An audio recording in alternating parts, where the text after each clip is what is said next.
Jadi sebagai anak, kita juga harus tahu bahwa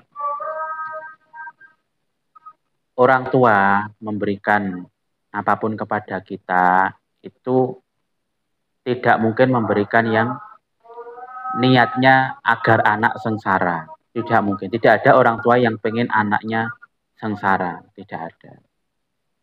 Jadi juga kita harus memahami bahwa orang tua berpendapat begini, begini, begini. Itu adalah sebenarnya demi kebaikan kita sebagai anak.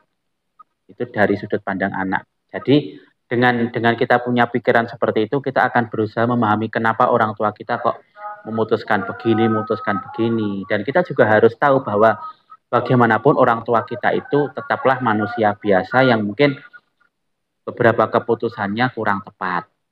Seperti itu. Sebagai anak kita juga harus memahami itu. Dan sebagai orang tua, jadi dari sudut pandang orang tua, kita yang sudah menjadi orang tua dan punya anak, kita tidak boleh egois juga dengan memaksakan anak untuk menuruti kita. Kita juga harus berusaha memahami sudut pandang dari anak. Jadi sebagai orang tua kita penting untuk mengarahkan anak, bukan memaksakan anak. Tuh. Terus kita juga sebagai orang tua juga harus menghormati potensi anak. Jika anak kita memiliki potensi dalam hal-hal bidang apa, juga kita harus tahu itu, harus menghormati itu.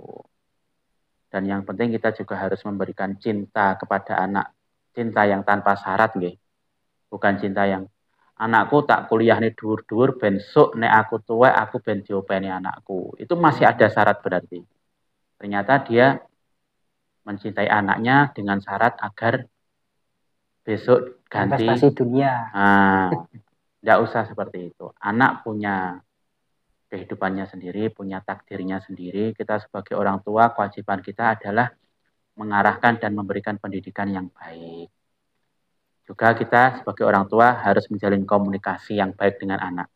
Itu yang penting. Bukan hanya dengan anak, sebagai suami juga harus bisa berkomunikasi yang baik dengan istri.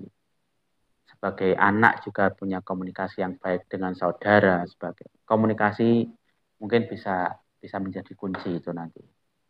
Dan juga sebagai orang tua kita harus memberikan dukungan-dukungan yang positif kepada anak.